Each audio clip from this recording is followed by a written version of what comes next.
ගොඩක් අය උත්සාහ කරන තමන්ගේ වීඩියෝ එකට අවශ්‍ය වොයිස් එක එහෙම නැත්නම් ඔඩියෝ ක්වොලිටි එක වැඩි කරගන්න.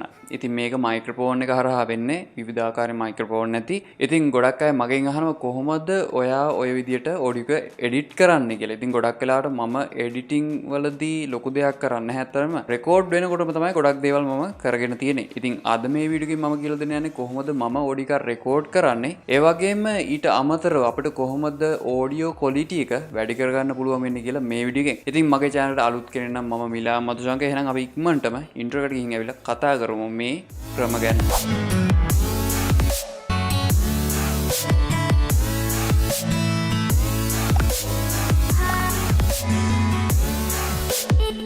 කොහොමද යාළුවනේ සුබ දවසක්. සාදරයෙන් පිළිගන්නවා නැත්නම් මගේ YouTube channel එකට ඕගොල්ලෝ මේක තුල ඉන්නේ sl.com YouTube channel එකේ තවත් වීඩියෝ එකක් එක්ක. ඉතින් මේකට මම කරුණු කීපයක් තෝරගත්තා. මීට අමතරවත් ඕගොල්ලෝ දන්නවා ඇති මොනවා හරි. ඉතින් ඒ ගැනත් අනිවාර්යෙන් පහල comment section එකේ කියන්න.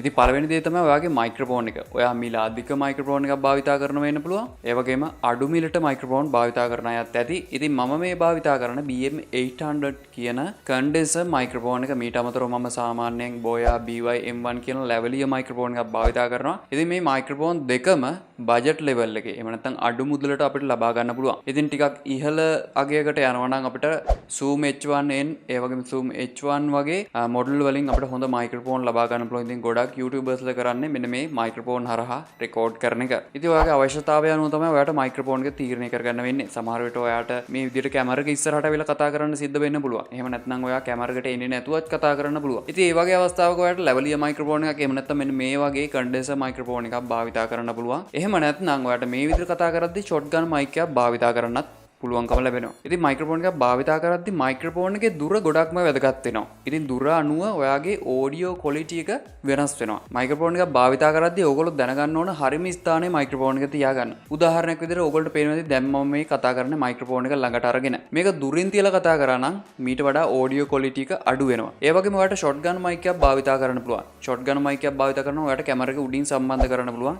එහෙම නැත්නම් උඩින් ඔයාට ස්ටෑන්ඩ් එකක් අරගෙන හදා ගන්න පුළුවන්. එහෙම නැත්නම් මේ විදිහට උනත් ඔයාට පහලින් හදා ගන්නත් පුළුවන්. ඉතින් මේ shotgun mic එක භාවිතා කරද්දී ඔයා 50mm වගේ lens එකක් භාවිතා කරනවා නම් ඒ කියන්නේ මම කියන්නේ කැමරා එකටම සම්බන්ධ කරලා තියෙනවා වගේ shotgun mic එක ගොඩක් දුරින් තියෙනකොට ඔයාට හොඳ ඔඩියෝ ක්වොලිටි එකක් ලබා ගන්න බෑ. එහෙමනම් ඔයා කරන්න ඕන පුළුවන් තරම් මයික්‍රොෆෝන් එක ළඟට ගන්න එක. ඉතින් ලැවලිය මයික්‍රොෆෝන් ගත්තත් ඒක සාමාන්‍යයෙන් ඔයාගේ ළඟට අරන් තමයි ඔයා ඒක භාවිතා කරන්න ඕන. ගොඩක් වෙලාවට සමහර අය මේ මයික්‍රොෆෝන් එක හංගන්න වෙන තැනක තියලා කතා කරනවා නම් ඒක වැරදි. ඔයාට මයික්‍රොෆෝන් එක හංගන්නම අවශ්‍ය නම් ඔයාට පුළුවන් ෂර්ට් එක ඇතුලෙන් සම්බන්ධ කරගන්න. එහෙම ගැටලුවක් නැත්නම් ඔයාට මෙහෙම ෂර්ට් එක උඩින් උනත් සම්බන්ධ කරගැනීමේ හැකියාව තියෙනවා. ඉතින් ඒ විදිහට ස්ථානය අනුව ඔයාගේ මයික්‍රොෆෝන් එකේ ක්වොලිටි එක වෙනස් වෙනවා. ඉතින් ක්වොලිටි එක වැඩි කරගන්න නම් අනිවාර්යයෙන් මයික්‍රොෆෝන් එක උඩරිම ළඟට ගන්න ඕන. ඉතින් යාළුවෝ ඔයා කොතනින්ද දැන් වීඩියෝ එක රෙකෝඩ් කරන්න යන්නේ? එළියද එහෙම නැත්නම් ඇතුළේද? ස්ටුඩියෝ එකේද? ඉතින් මේ ඉන්න තැන අනුව අපිට ඔඩියෝ ක්වොලිටි එක වැඩි කර ගන්න අවශ්‍ය වෙනවා. ඉතින් ඔයගොල්ලන්ට පේනවා ඇති මම දැන් මේ විදිහට රෙකෝඩ් කරනවා මගේ කාමරේ ඉඳගෙන. ඇත්තටම ස්ටුඩියෝ එක නෙමෙයි මේ කාමරයක්. ඔයාලට මේ බෑග්ග්‍රවුන්ඩ් එක පේනවා.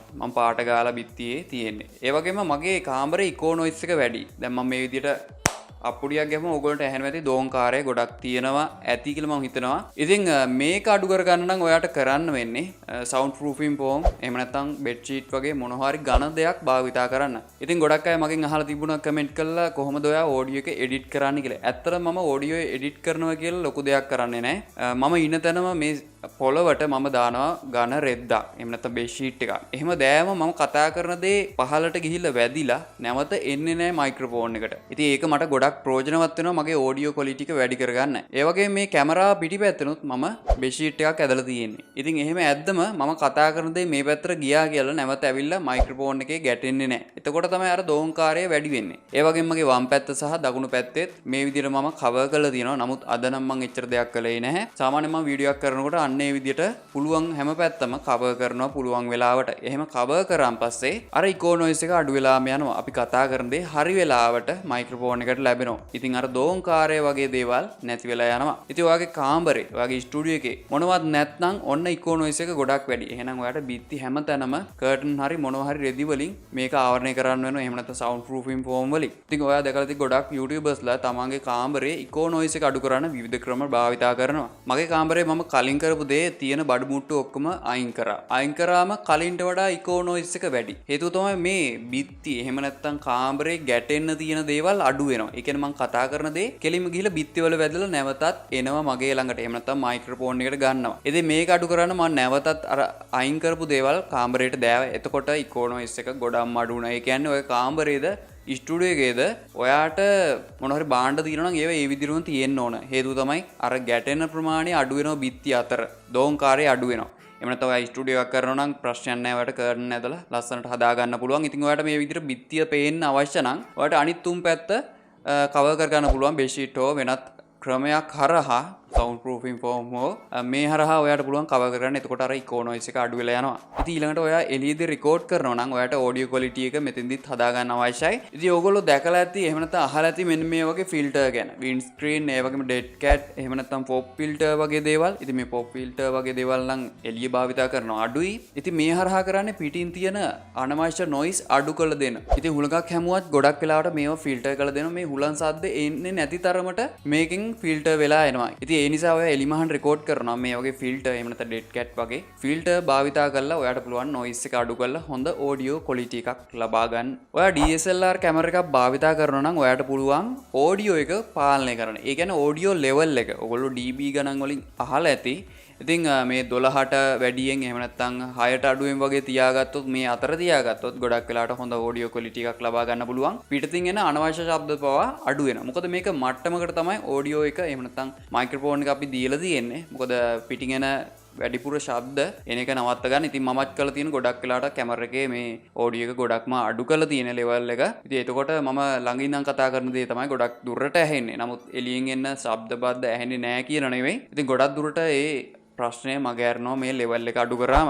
ඒ වගේම ඔය ඇප්ලිකේෂන් භාවිතා කරනවා නම් මම හිතනවා මේක තව දුරටත් ඔයාට ඉම්ප්‍රූව් කරගන්න පුළුවන් මේ ඔඩියෝ ක්වොලිටි එක එහෙම නැත්නම් වොයිස් ක්වොලිටි එක. ඉතින් ඔයගොල්ලෝ දන්නවා Adobe Premiere Pro. ගොඩක් අය වීඩියෝ එඩිට් කරන software එකක්. මේ හරහා අපිට පුළුවන් විවිධ plugin තියෙනවා, effect තියෙනවා. මේ හරහා අපේ ඔඩියෝ එක, ඒ කියන්නේ පිටින් noise එකක් එනවා නම් අපිට මේ ඔඩියෝ එකේ ක්වොලිටි එක වැඩි කරන ගමන් අර noise එකත් අඩු කරන්න පුළුවන්. අපි සමහර විට රේඩියෝ ස්ටේෂන් එකකින් ඉඳන් කතා කරනවා එහෙම නැත්නම් ස්ටේජ් එකකින් ඉඳන් කතා කරන මේ වගේ විවිධාකාරයේ වොයිස් එක අපිට වෙනස් කිරීමේ හැකියාව ලැබෙනවා මේ ප්ලගින් හරහා එහෙම නැත්නම් ඉෆෙක්ට් හරහා. ඒ වගේම Audacity, Adobe audition හරහා ඔයාට බෑග්ග්‍රවුන්ඩ් නොයිස් පවා ඉවත් කිරීමේ හැකියාව ලැබෙනවා. Audacity software එකේ කොහොමද නොයිස් එක අඩු කරගන්නේ කියලා මම වීඩියෝ කලින් කරලා ඇති. ඒ වගේම ඔයාට YouTube එකට ගියා නම් සර්ච් කරලා ඕන තරම් වීඩියෝස් බලා ගන්න ලැබෙනවා. Adobe audition වගේ software එකක් ගත්තොත් මේක ඊට වඩා ඇඩ්වාන්ස්, ඊට වඩා දේවල් කරන්න පුළුවන්. ගොඩක් හොඳට ඔඩියෝ ක්වොලිටි එක වැඩි කරගන්න පුළුවන්. මේ ගැන කෝස් පවා තියෙනවා. ඒ වගේම ඔයාලට YouTube එකේ ගියත් මේ ගැන ඕන තරම් වීඩියෝස් බලා ගන්න පුළුවන්. මේ හරහා අපිට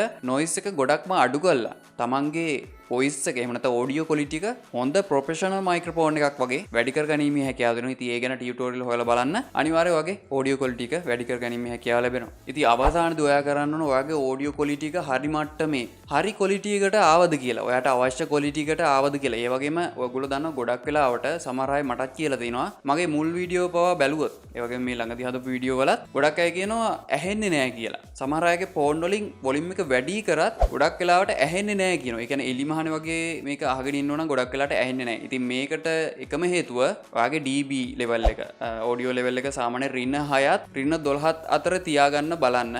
ඍණ 12න් 15ට පොඩ්ඩක් ගියට කමන්නේ ගොඩක්ම යන්න දෙන්න එපා. අර වොලියුම් එක වැඩිම කරපු සමහර ෆෝන් වලින් ඇහෙන්නේ නැති නිසා තමයි මං කිව්වේ මේ මට්ටමේ තියාගන්න කියලා. ඊට පස්සේ ඔයාට පුළුවන් හෙඩ්ෆෝන් එකක්, ඒ වගේම ස්පීකර් සරහත් ඔයාට මේ audio level එක හරියට තියෙනවද, ඒ වගේම හොඳට ඇහෙනවද, audio quality එක කොයි වගේද කියලා check කරගන්න. ඉතින් මේ හරහා තමයි ඔයාගේ audio quality එක හරියටම වැඩ කරනවද කියලා බලා ගන්න වෙන්නේ. ඉතින් මම හිතනවා මම මේ කියලා දුන්න දේවල් වලින් ඔයාට අදහසක් ලැබෙන්නේ නැති කියලා. මීට වඩා දේවල් තියෙන්න පුළුවන්. තියෙනවා ඇත්තරම.